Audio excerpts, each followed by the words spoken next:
Hi everyone, this is Melanie with the Astro weather view of the week from today, or I should say tomorrow, the 18th of April until the 24th.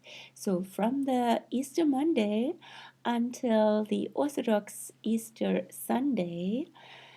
And yes, today is Easter Sunday in the Christian world, and as you probably know, Easter is celebrated on the Sunday after the first full moon in spring, and that is, of course, Celtic adaptation or hijack, if you will, because the original term Easter even means it was even called Ostara, and that is a spring goddess.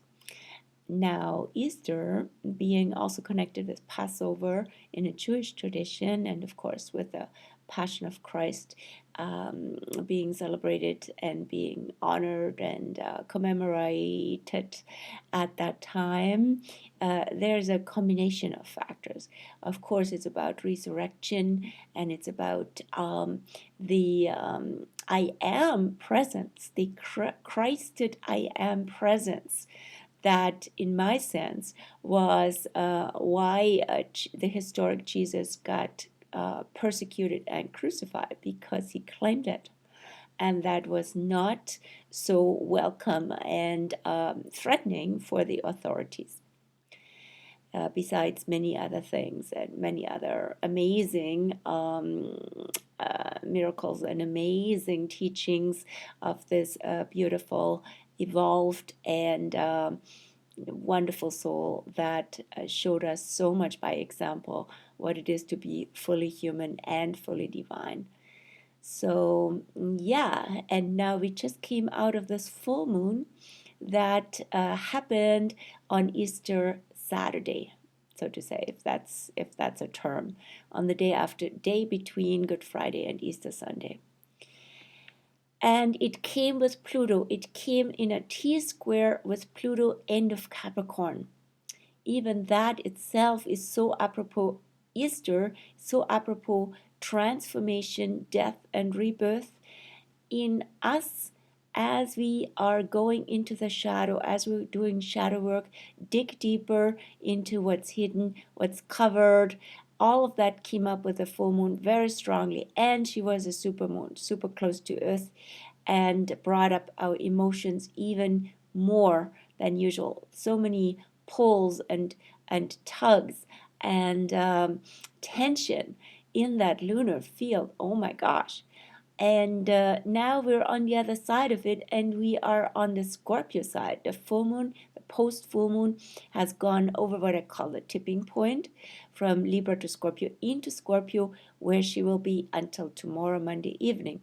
So the full moon field extended from Friday, Saturday, Sunday, Monday, I would say. Pretty exceptional.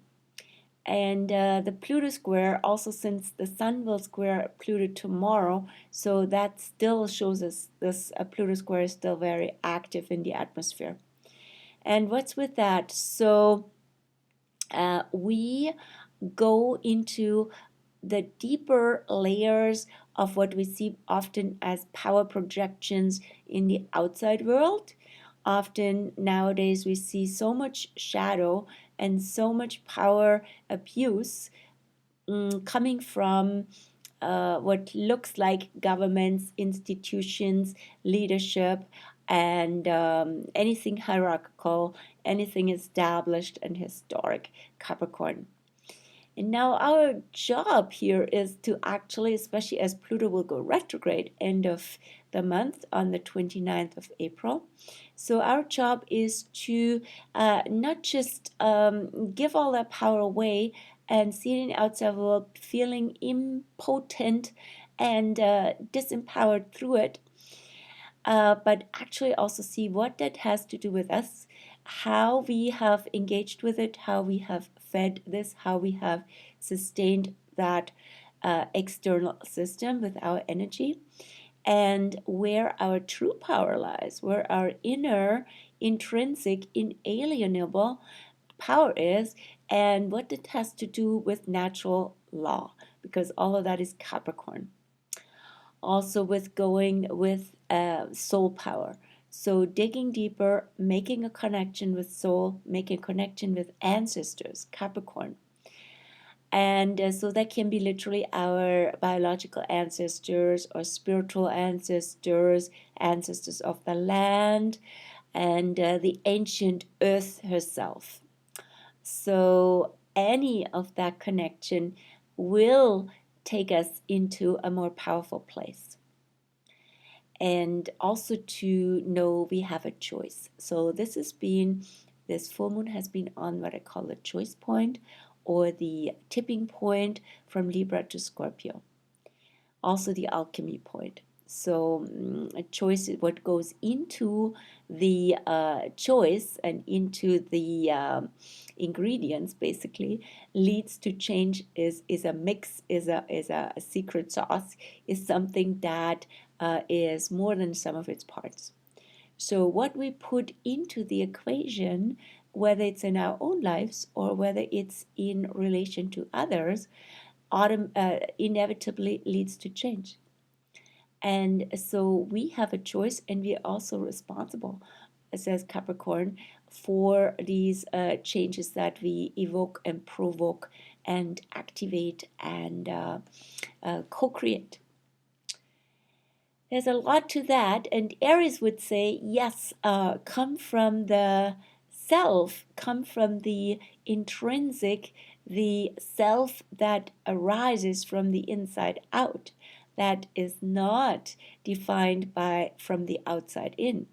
Aries is very much self assertion and self claiming, the self presence. Yes, so this full moon is having ripple effects over at least the whole week, if not until this whole Pluto U-turn, end of the month, which also happens on the eve, on the 29th of April, on the eve of the next new moon, which will be a partial solar eclipse. The 30th of April will be the next new moon in Taurus, and it's just before Beltane, and comes with Uranus. So it's a lot about being free, being in our free nature, and being as nature, being as free as nature, being as awake as nature is in spring. More about that soon. But let's go back to this week. And what else is up? How is this full moon, the supermoon, rolling out? Yes, it's definitely rolling out now, acutely, today and tomorrow, through the moon now in Scorpio, helping us or pushing us to go deeper into what really bites us, basically, what triggers us, why does something like that trigger us? Like, for example, if something's taken away from you, sort of the opposite of Taurus, which is about assimilating, consuming, and taking in all the good stuff. And Scorpio is about elimination. So if something is sort of taken away, is ripped out of your life, if something upsets you that is actually uncomfortable, or you're in a state that you don't want to be in, so that's actually very apropos Scorpio, and it has to do with the pain, while Taurus typically deals with pleasure, pain axis. And of course, there's attachments happening there, quite human, because we don't want to be for too long or for any amount of time in a state of pain, and we desire what's pleasurable. So the point being here is like, how can we actually detach from this, from our involvement, attachment to it all, right? So that that itself, the mind and the emotions that are involved in all that, creates so much extra pain. So a lot of that is self-made, and yet it can be quite a strong practice and quite intense to deal with all these things. So not an easy time, and yet if we're brave, says Aries, and really go deeper to layers that are usually hidden and covered, Scorpio, a lot can happen, a lot of transformation, a lot of more connection with our true power, with what is inalienable and nothing can take away from you, basically relating to soul power, is possible. So lots going on with the full moon. As I said, what else is coming up in the next few days? The tomorrow evening, on Monday evening, the moon will then move out of Scorpio over the cusp that I call the Phoenix point, Phoenix out of the ashes, and rises in Sagittarius, where the moon will be until Tuesday 20th in the evening. So that is usually quite a big boost of energy. What has been stuck and locked up is being freed up. The truth comes forward, and more freedom arises. And so we all look forward to that Phoenix rising energy, and we can do something about it. We're not just passive pawns in this whole system where we wait for the next, scene to show up for us to be part of, but we can actively contribute and participate. So how can we now move through stuff quite proactively that can take us into places where our own shadow lies? So even journaling would help, going for a walk, allowing these things to process, all of that. So then really celebrating also the Phoenix energy, the openness, the seeing eagle perspective from the Sag side that arises from all of that. But usually there's no shortcut. So from the Sag side, the moon goes into Sag, as I said, tomorrow evening. That's the 18th. And then on the 19th is a solar shift for the sun going from Aries, since spring equinox, into Taurus. Now we're coming into central spring. And so Taurus will be on from the 19th of April till the 20th of May. And usually it's a season of joy, pleasure, slowing down, smelling the roses. All our senses are awakened in spring. And nowadays, since Uranus has been in Taurus in 2019 until 2026, there is more to it. So there is this whole awakening and even revolutionary momentum to Taurus.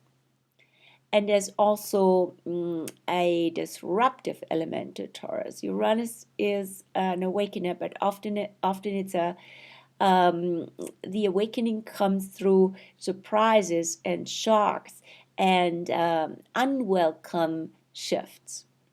And that's more like a wake-up call. All right. So the whole spectrum always shows up with these archetypes. You can't just sugarcoat it, nor just be in the full-on doom and gloom zone. What helps is basically be aware of the whole spectrum, and when it expresses in a certain way, identify it and see how we can work with the energy in a better way. So with Uranus, for example, these shift surprises and shocks tend to come from the outside. How can we feed that energy or be with that energy in a more proactive, positive way by really changing our habits, by experimenting with something new, by expressing ourselves in a free and unattached way, and also not going too much with all that, when our senses are so trusting really the intuition and sixth sense, I should say. That's awesome for Uranus and Taurus. And also to experiment. Experimentation, no expectation. Going to new places, being in a new mode of, let's say, food or clothing or nature, especially nature places, anything that is pleasing and enjoyable. Experiment and see what new inspiration wants to come your way. And yes, it can be also super disruptive, and it also calls all of us with Taurus planets to more freedom and liberation. So that can have many, many expressions. And I had lots of discussions with clients about that, you bet. And so Taurus, Sun goes into Taurus, and the Sun will actually catch up with Uranus on May 5th this year. So it happens every year, and it goes progressively further into the calendar as the Sun, as Uranus moves through Taurus. It's now pretty much in central Taurus. And so if your birthday is around May 5th, then you also have Uranus on your Sun. So this is quite a pivotal time in your life because Uranus comes around only every 84 years. And so it's an awakening phase of your life, and phase where things are really out of the ordinary can happen, want to really set you free. Would be very cool to explore that astrologically with the whole context. Now, what's going on in this week still? On the 20th, also the moon goes from Sagittarius to Capricorn in the evening. And I call that point the integrity point. So that's when, that's on Wednesday evening. So that's when we are, the energy is more grounding from all that upbeat and like Sagittarius energy is always quite open, fun, storytelling, sharing truth, debating truth, but it's a bit more of an abstract and a heady and a visionary energy. And then Capricorn grounds it. It says, so what do you do with your knowing? How do you walk your talk? And how do you stand in all this understanding? So, and implement it into your life. So Capricorn moon will be on all day Thursday and also Friday until late at night when it goes into Aquarius. So the Capricorn energy, of course, that will be also when the moon meets and passes Pluto on Friday evening. Friday evening, 8:53, 22nd of April 2022. I'm going to meet a Capricorn friend in the afternoon at 2:22. And we're lining up, as I do often in my sessions anyway, we're lining up a time and date to activate the magical energy of timelessness, infinity, and just play rather than being so strict about time. Anyway, so that's Friday the 22nd is, of course, also Earth Day. I'm just wondering what's going on Earth Day event-wise in Victoria. And as every year I say, every day is Earth Day. Why just remembering the Earth and honoring the day Earth once a year? It's just like Mother's Day once a year. The Earth is our mother and sustains us on a daily, continuous, hourly basis. And so Earth awareness, also with the moon in Capricorn and the sun in Taurus, very earthy energy. On Saturday the 23rd, we have the moon in Aquarius, will then also pass Saturn. That's a once a month. Happens once the moon is in Aquarius, since Saturn's now in Aquarius. And is that on Saturday or is it on Sunday? It's actually on Sunday, the 24th. Yeah, I was wondering. So the moon passes Saturn, so that can be sort of a more of a solemn or a bit of a very serious energy, but it has to do with group energy as well and society. So maybe you find out that your needs are met or not met in a certain group. And with Saturn, usually it gets really clear.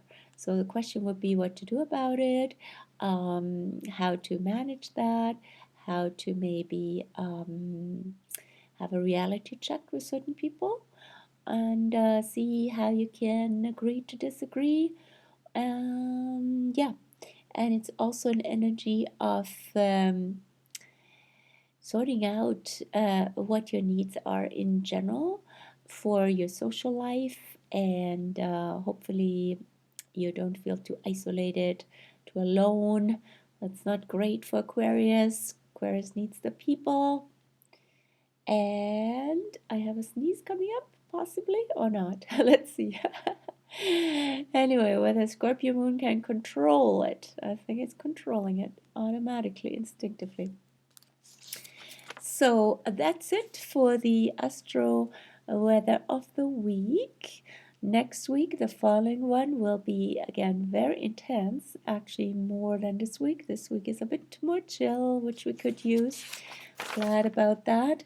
Next week, the following, we will have the Pluto turnaround on the 29th, and of course, the partial solar eclipse new moon on the Beltane Eve, in other words, the 30th of April. So that'll be quite a highlight. And you'll find out about that also on my blog and in the email Astro News, where I always write for the new moon and full moon and all the other planetary entourage with its